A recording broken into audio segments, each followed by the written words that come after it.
ষষ্ঠ উপজেলা পরিষদ নির্বাচনের চতুর্থ ধাপে টাঙ্গাইলের মির্জাপুর, বাসাইল ও সখীপুরে আসছে 5ই জুন নির্বাচন অনুষ্ঠিত হতে যাচ্ছে।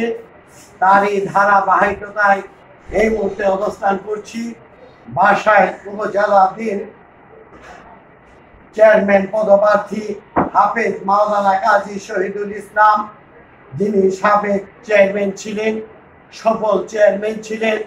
তার নিকট তার নাম পরিচয় সহ বাসাইলবাসীর উদ্দেশ্যে দু চারটি কথা বলার জন্য সবিনয় অনুরোধ করছি। বিসমিল্লাহির রহমানির রহিম। সম্মানিত সাংবাদিক ভাইরা, সম্মানিত বাসাইল উপজেলাবাসীকে আমি সালাম জানিয়ে দু চারটি কথা বলছি। আমি ষষ্ঠ উপজেলা পরিষদ নির্বাচনে চেয়ারম্যান পদে প্রতিদ্বন্দ্বিতা করছি। আমার মার্কা দোয়ার কলম। আমি ইতিপূর্বে উপজেলা চেয়ারম্যান ছিলাম। আমি চেয়ারম্যান থাকাকালীন এই অনুন্নত বাসাইলের উন্নয়ন কল্পে পঞ্চবার্ষিকী পরিকল্পনা করে আমি এই বাসাইলের উন্নয়ন করেছি। বিশেষ করে আমি প্রথমেই আমাদের জাতির শ্রেষ্ঠ সন্তান বীর মুক্তিযোদ্ধাদের জন্য আমি শপথ নেওয়ার 18 মাস পূর্বেই 8 কোটি টাকা আসছিল তাদের কমপ্লেক্স করার জন্য। তখন যিনারা ছিলেন সেই মুক্তিযোদ্ধাদের এক খণ্ড জায়গা দেয়নি। আমি এসে সর্বপ্রথম তাদের মুক্তিযোদ্ধা কমপ্লেক্স সে জায়গা দিয়ে সেই কমপ্লেক্স প্রতিষ্ঠিত করেছি। আমি বাসাইল উপজেলায় টাঙ্গাইল জেলার মধ্যে সর্বপ্রথম মডেল মসজিদ এনেছি। আমি উপজেলা কমপ্লেক্স আমার সময় টেন্ডার করে গিয়েছি। এই বাসাইলকে যদি আধুনিক উপজেলা বলা হয়, আমি তার রূপকার, আমি দাবিদার। কারণ এই উপজেলায় 79টি প্রাথমিক বিদ্যালয়ে আমি ভবন করেছি। যেগুলি একতলা ছিল সেগুলি দুতলা, যেগুলি ভাঙ্গা এবং পানি পড়ত সেইগুলিকে একতলা 5 কক্ষ বিশিষ্ট করেছি। আমি এই উপজেলায় 4টি ব্রিজ, দাপনাদুর, কাশিল, বন্ধ ঘাটপাড়া, কাজিরাপাড়া 35 থেকে 40 কোটি টাকা প্রত্যেকটার খরচ পড়েছে। এই 4টি ব্রিজ অনুমোদন করে টেন্ডার করে গিয়েছি।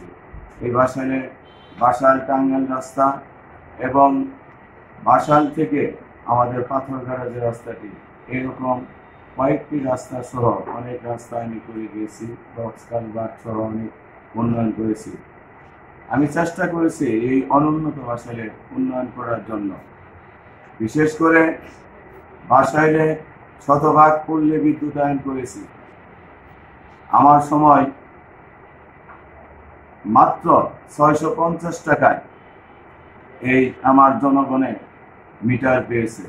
তার বেশি কারো টাকা লাগেনি। আমি মাইকিং করে দিয়েছি দালাল নির্মূল করার জন্য, যে কেউ 1 টাকাও দিবেন না 650 টাকার বেশি।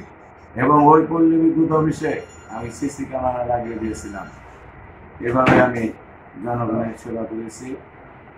আমি আগামী দিনেও আল্লাহ তাআলা যদি আমাকে কবুল করেন, তাহলে আমি এই বাসাইলের অবকাঠামোগত যে উন্নয়ন, অনেক কাজ আমি শুরু করে দিয়েছিলাম, এখনো শেষ করিনি। এই কাজগুলি প্রথমেই সমাপ্ত করব।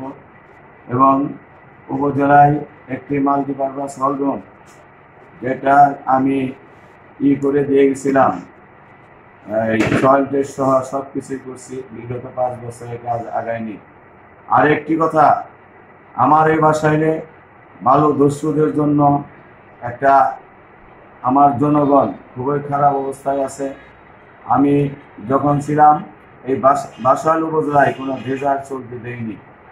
ইনশাআল্লাহ আগামীতে যদি আল্লাহ তাআলা আমাকে কবুল করে, এই বাসাইল উপজেলায় আমি দায়িত্ব পাওয়ার পর থেকে কোনো অবৈধ রেজাল্ট আমি চলতে দেব না। জনগণের জন্য আমি কাজ করব।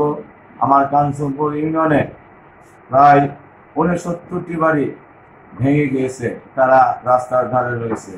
আমার করটিয়া সূত্রধর বাড়ির 2টা ঘর বিকেল 5টার সময় নদী গর্ভে চলে গেছে। আল্লাহ না করুক এই ঘরগুলি যদি রাতে ঘুমের মধ্যে যদি পড়ে যেত, তাহলে তারা ওখানেই নদীতেই তাদের সমাধি হতো।